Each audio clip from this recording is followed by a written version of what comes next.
السلام علیکم ورحمۃ اللہ وبرکاتہ۔ بسم اللہ الرحمن الرحیم۔ ناظرین، آپ کو اس بات کی خبر ہوگی کہ رمضان المبارک کا مہینہ اللہ کے مہمان کا مہینہ جا رہا ہے اور الحمدللہ پرسکون جا رہا ہے۔ مومن روزے رکھ رہے ہیں، مسلمان روزے رکھ رہے ہیں، اپنے رب کو راضی کر رہے ہیں، اپنے گناہوں کی معافی مانگ رہے ہیں اور رب کے سامنے جنت کی طلب رکھ رہے ہیں، اور یہ رمضان کے روزے رکھ رہے ہیں اور بھوکے پیاسے اس لیے رہ رہے ہیں تاکہ ہمارا رب راضی ہو جائے۔ تو ناظرین، ایسے ہی ایک انڈیا کے اندر آپ کو پتہ ہے ایک عورت ہے جس کو غالباً راکی سعود ایسا کا نام اس کا، اور آپ کو پتہ ہے جب سے اس نے اسلام قبول کیا ہے اور وہ بھی یہی کہہ رہی ہے کہ میں یہ اس مہینے کے اندر اپنے رب کو راضی کروں گی، اس مہینے کے اندر میں اپنے رب سے گناہوں کی معافی مانگوں گی، اور میں اس مہینے کے اندر ایک اللہ رب العالمین کی ذات کو خوش کروں گی، اور اس مہینے کے اندر میں رمضان المبارک کے روزے رکھوں گی۔ یہاں تک وہ یہ کہہ رہی ہے کہ مجھے روزہ رکھتے تو روزہ جب میں رکھتی ہوں مجھے کوئی بھوک نہیں لگتی، کوئی پیاس نہیں لگتی۔ تو ناظرین، ہم وہ ویڈیو دیکھتے ہیں اور ساتھ ہی ہم ذاکر نائک حافظ اللہ تعالیٰ کی بھی ویڈیو دیکھیں گے، تو پھر انشاءاللہ اسی پہ حوالے سے ہم بھی بات کریں گے۔ تو چلیں ناظرین، مل کے وہ ویڈیو دیکھتے ہیں۔ نماز، عصر کی نماز، مغرب کی نماز، عشاء کی نماز ساری پڑھ رہی ہوں۔ تراوی کی میں 20 رکعت، تراوی میں ایکچولی 20 رکعت پڑھیں گے تو بہت ہی آپ کے سارے رکے ہوئے کام ہو جاتے ہیں، میں نے سنے۔ میں تو ابھی نئی سی ہوں، ابھی تو اسلام میں بچہ ہوں، چھوٹا سا بچہ ہوں، ابھی دھیرے دھیرے میں آ رہی ہوں، بٹ 5 ٹائم کی نماز پڑھتی ہوں۔ لوگ کہتے ہیں سمے نہیں ملتا 5 ٹائم کی نماز کے لیے۔ ارے میں کہاں تھی، واپس اسلام میں آئی، میرے پاس جب سمے ہے، میں آرٹسٹ ہو کے، تو آپ لوگوں کے پاس سمے کیوں نہیں ہو سکتا؟ میں اپنا وقت فالتو چیزوں میں ویسٹ نہیں کرتی، کلبوں میں، شرابوں میں، ان سب چیزوں میں کبھی بھی نہیں۔ مجھے وقت ملتا ہے میں سارا وقت خدا میں بتانا پسند کرتی ہوں، تب جا کے آج میری زندگی میں ساری پریشانیاں دور ہوئی ہے، سب کچھ اچھا ہوا ہے میری زندگی میں۔ آرٹسٹوں کو دیکھ کر لوگ جج کرنے لگ جاتے ہیں، ارے یہ آرٹسٹ ایسا کپڑے پہنتے ہیں تو کافر ہے، یہ تو ایسے پہنتے ہیں۔ نہیں بھائی، ہمارے ساتھ ایسا گناہ نہ کرے آپ لوگ کو بھی خدا کو جواب دینا ہے۔ آپ یقین مانو کہ میں پورا دن بھوکی رہتی ہوں، نہ پیاس لگتی ہے مجھے، نہ بھوک لگتی ہے، صرف میری آنکھیں اللہ کے دیدار کو رہتی ہے۔ اگر آپ سچے دل سے خدا کو پکارو تو وہ آپ کو اتنا بچا لے گا، ہر تکلیف سے بچا لے گا۔ تو اب میری زندگی میں کوئی لڑکا مسلم ہی آ سکتا ہے، کوئی اور جاتی کا نہیں آ پائے گا، کیونکہ اب میں بار بار اپنا دھرم چینج نہیں کروں گی۔ تو اب میری زندگی میں کوئی مسلم لڑکا ہی آئے گا، جو بھی آئے گا۔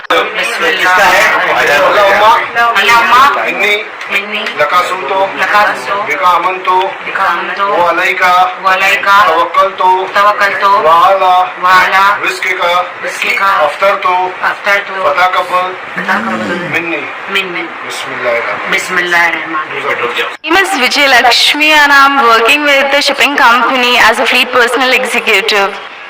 And see, about 2 months before, I just felt like I should read Quran, I should know more about Islam.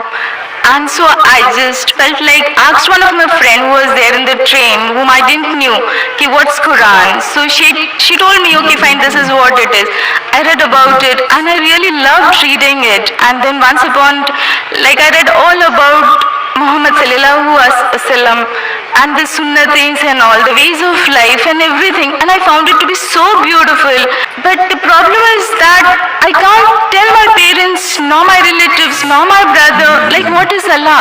I want to tell them ki what is Allah. Like you just ask one thing. Like today I asked, I wanted to be over here and listen to your bayan, and I just thought, oh, I could be there with you and to listen to your bayan. And see, today evening all alone I'm over here to listen to you.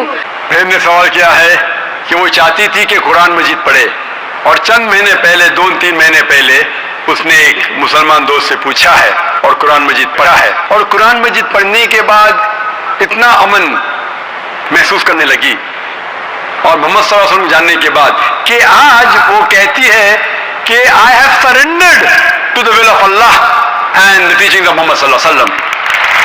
ویسے وہ خوشی سے خود جو اللہ کے احکامات ہیں اور محمد صلی اللہ علیہ وسلم کے پیغامات ہیں ان کے اوپر عمل کرنے کی خواہش ہے، اور سرنڈر کر چکی ہے الحمدللہ، جو ایک سچا مسلمان کرتا ہے۔ وہ کہتی ہے کہ میرے دل میں اتنا سکون ہے، لیکن یہ بات میں میرے والدین سے کیسا کروں، والد سے کیسے کہوں، والدہ سے کیسے کہوں، بھائی سے کیسے کہوں، اور وہ یہ بات کو نہیں مانیں گے، کس طریقے سے میں انہیں اللہ سبحانہ و تعالیٰ کے بارے میں کہوں۔ بہن، آج جو میری تقریر تھی محمد صلی اللہ علیہ وسلم کا ذکر مختلف مذہبی کتابوں میں، تو جو آج آپ نے یہاں سنا وہ آج جا کے کہو اپنی والدہ سے، اپنے بھائی سے کہ میں نے تقریر سنی۔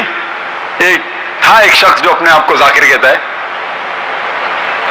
وہ کہتا ہے کہ محمد صلی اللہ علیہ وسلم ہندو مذہب کی کتاب میں بھی ہے، اور ہندو مذہبی کتاب کے حساب سے وہ آخری پیغمبر ہے۔ وہ محمد صلی اللہ علیہ وسلم لوگ جسے کہتے ہیں وہ صحیح انسان نہیں، کیونکہ میں جانتا ہوں کہ غیر مسلمانوں کو محمد صلی اللہ علیہ وسلم کے بارے میں غلط فہمی ہے، اور جو کچھ میں نے اس تقریر میں بیان کیا، جو بھی آپ یاد رکھ سکے وہ آپ اپنے والدین اور اپنے بھائی سے فرمائیں۔ جہاں تک کہ اللہ کا تعلق ہے کہ اللہ کے بارے میں کس طریقے سے میں میرے والدین کو کہوں، اگلے سنیچر جیسے میں نے کہا 22 تاریخ کو میری تقریر ہے خدا کا تصور مختلف مذہب میں، concept of God in various world religions, اور اس میں انشاءاللہ جس طریقے سے آج میں نے ثابت کیا محمد صلی اللہ علیہ وسلم آخری پیغمبر ہے مختلف مذہبی کتابوں سے، اس دن ایک ہفتے بعد انشاءاللہ میں یہ ثابت کروں گا کہ ہر مذہب میں ضروری ہے کہ ایک ہی ایشور ہے، ایک ہی خدا ہے، ایک ہی اللہ ہے، اور اس ایشور کی کوئی پرتیما نہیں ہے، نہ کوئی بت ہے، اور صرف ہمیں اس کی عبادت کرنا چاہیے۔ تو یہ دونوں تقریر سننے کے بعد جو دونوں مین پلرز ہے، مین رکن ہے، اسلام کے مین رکن ہے، جو کلمہ بھی ہے کہ مانو کہ ایک خدا ہے اور اس کے علاوہ کسی کی عبادت نہیں کرنا چاہیے، اور محمد صلی اللہ علیہ وسلم اس کے آخری پیغمبر اور بندے ہیں، یہ ضروری ہے ماننے کے لیے کوئی انسان کو مسلم بننے کے لیے۔ میرا یہ کہنا ہے کہ جب بھی آپ اپنے گھر والوں سے بات کرتے ہیں تو یکسانیت کی بات کرو، اختلافی بات مت کرو، یہ مت کہو کہ اس میں یہ غلط لکھا ہے، یہ مذہبی کتاب میں ہندو میں یہ غلط ہے، یہ مت کیجیے۔ اللہ تعالیٰ فرماتے ہیں سورہ ال عمران میں سورہ 3 آیت نمبر 64 میں تعالوا الی کلمۃ سواء بیننا وبینکم، آؤ ہم اس بات کی طرف جو آپ اور ہم میں یکساں ہے۔ سب سے پہلی بات اللہ نعبد الا اللہ، کہ ہم صرف ایک اللہ سبحانہ و تعالیٰ کی عبادت کرتے ہیں۔ لیکن جب آپ اسلام قبول کیے اور اسلام پہ عمل کرنا شروع کیے، آپ کو یہ احساس دلانا ہوگا اپنے گھر والوں کو کہ آپ ایک اور بہترین انسان ہیں، آپ جو پہلے تھے وہ دوسرے انسان ہیں، اور آج جو ہے وہ اور دوسرے انسان ہیں۔ آپ کو اپنی والدہ سے اور محبت کرنا چاہیے۔ محمد صلی اللہ علیہ وسلم فرماتے کہ والدہ کے پیر کے نیچے جنت ہے، مسند احمد کی صحیح حدیث ہے۔ تو آپ کو یہ احساس دلانا ہوگا کہ آپ اپنی والدہ سے اور محبت کرتے ہیں، آپ کے والد سے اور محبت کرتے ہیں، جو آپ ان کی بات پہلے نہیں مانتے تھے آج ماننا شروع کرو۔ صرف وہ چیزیں جو قرآن اور حدیث کے خلاف ہے، اللہ کے احکامات اور محمد صلی اللہ علیہ وسلم کے پیغامات کے خلاف ہے، وہ چیز چھوڑ کے سب باتیں مانو، تو انہیں احساس ہوگا کہ آپ ان سے اور محبت کرتے، اور آہستہ آہستہ پیار سے جو یکسانیت ہے ان کو بیان کرو۔ وقت ہو سکتا ہے آپ کو کچھ دن لگے، کچھ ہفتے لگے، کچھ سال لگے، آپ کا کام ہے ذکر کرنا، جیسا میرا کام ہے ذکر کرنا۔ ہدایت دیتا اللہ سبحانہ و تعالیٰ، ہدایت تو اللہ دیتا، ہم صرف ذکر کرتے۔ اسی طریقے سے آپ دعوت دیجئے آپ کے گھر والوں کو، اور بعد میں اللہ پہ چھوڑیے۔ جی ناظرین، آپ نے یہ ویڈیو ملاحظہ فرمائی، تو آئیے ہم نبی پاک صلی اللہ علیہ وسلم کے فرمان کی طرف بڑھتے ہیں۔ جیسا کہ آپ کو پتہ ہوگا کہ قرآن پاک نے بھی یہ بات کہی ہے، یا ایھا الذین آمنوا کتب علیکم الصیام، کہ آپ کے اوپر رمضان کے روزے فرض کر دیے گئے ہیں۔ تو آئیے ناظرین، رمضان المبارک کے مہینے کا کتنا فائدہ، روزے رکھنے کا کتنا فائدہ ہے، آئیے ہم اسی پہ بات کرتے ہیں۔ اور آپ کے سامنے میں حدیث پڑھتا ہوں صحیح البخاری کی۔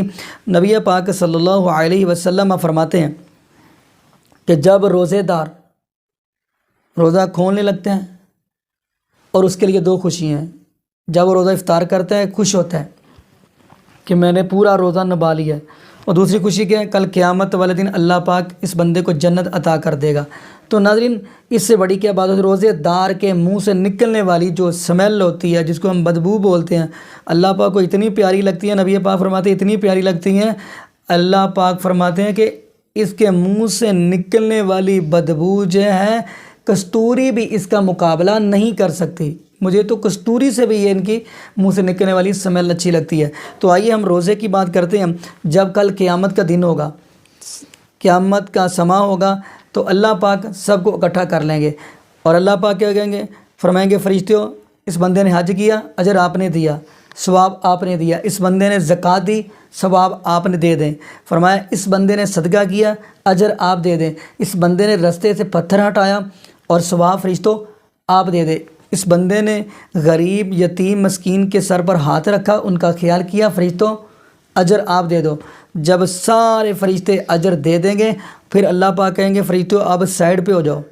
تو فرشتے بول کے کہیں گے اللہ اب کیا بات ہے، اب کیا ہوا ہے کہ آپ ہمیں سائڈ پہ کر رہے ہیں؟ اللہ پاک فرمائیں گے فرشتوں سب کا اجر آپ نے دیا ہے، لیکن روزے دار کا اجر صرف میں رب ہی دوں گا۔ جیسا کہ نبی پاک کا فرمانا ہے، حدیث قدسی ہے، فرمایا اللہ پاک کیا فرماتے ہیں؟ الصوم لی وانا اجزی بہ۔ اللہ پاک کہیں گے روزہ اس نے رکھا میرے لیے، اور اجر بھی اس کا میں ہی دوں گا۔ آپ کو ناظرین پتہ ہوگا، بندہ نماز پڑھتا ہے تو نمازیں ساری پڑھتا ہے تو دل میں ریاکاری آ سکتی ہے، وہ بڑا اپنے آپ کو کہے گا میں جی نمازی بن گیا، دل میں آ سکتی ہے۔ بندہ زکوٰۃ ادا کرتا ہے تو دل میں آ سکتا ہے کہ میں بڑے پیسے دیتا ہوں، غریبوں کو زکوٰۃ ادا کرتا ہوں، صدقہ دیتا ہوں۔ لیکن واحد امر روزہ ہے، جس بندہ جو روزہ رکھتا ہے ریاکاری نہیں آتی۔ دیکھو اگر روزہ دار سارا دن بھوکا رہتا ہے، پیاسا رہتا ہے، وہ چاہے تو چھپ کے پانی پی سکتا ہے، لیکن اس کے دل میں یہ ہوتا ہے کہ میرا اللہ دیکھ رہا ہے، یہ تقوی ہے۔ اس کے دل میں یہ ہوتا ہے کہ کہیں میرا رب تو میرا دیکھ ہی رہا ہے، میرا رب کہیں ناراض نہ ہو جائے۔ تو ناظرین اللہ پاک کہیں گے الصوم لی وانا اجزی بہ، روزہ میرے لیے رکھا، اجر بھی میں دوں گا۔ اور اجر کیا ملے گا؟ بلکہ فرشتے کہتے ہیں اللہ اجر اس روزے دار کا ہم کیوں نہیں دے سکتے؟ فرمایا ایسا سمجھ لیں، اللہ پاک کہتے ہیں فرشتوں آپ کے اندر اتنی پاور نہیں ہے، آپ کے قلم جو ہیں وہ ختم ہو جائیں گے، سیاہی ختم ہو جائے گی، آپ ان کا اجر نہیں لکھ سکتے، اجر میں ہی لکھوں گا۔ اور کچھ احادیث کے اندر نبی پاک کے فرمان کے مطابق یہ ملتا ہے کہ اجر ان کو کیا ملے گا؟ تو نبی پاک فرماتے ہیں کل قیامت کا دن ہوگا، ایک جنت کا گیٹ ہے جس کا نام ہے باب الریان۔ اللہ پاک کہیں گے روزے داروں یہ ہے باب الریان، جنت کا گیٹ، جنت کا دروازہ، ادھر سے سارے کے سارے اس کے اندر داخل ہو جاؤ۔ جب یہ سارے داخل ہو جائیں گے گیٹ لگ جائے گا، اللہ پاک کہیں گے اب اس گیٹ کے اندر اور کوئی داخل نہیں ہو سکتا۔ یعنی اس حدیث سے پتہ یہ چلتا روزے دار کا اجر صرف اللہ پاک نے جنت رکھی ہے۔ روزے رکھو اور جنت کا گیٹ باب الریان کو کراس کرو، اس کے اندر داخل ہو اور جنت میں داخل ہو جائیں۔ تو ناظرین دعا کریں اللہ پاک ہمیں اس مہینے کی قدر کرنے کی توفیق دے، اور یہ بھی دعا کریں اللہ پاک ہمیں زندہ رکھے تو اسلام پہ، موت دے تو ایمان پہ۔ جزاکم اللہ خیرہ، احسن الجزاء۔ السلام علیکم ورحمۃ اللہ وبرکاتہ۔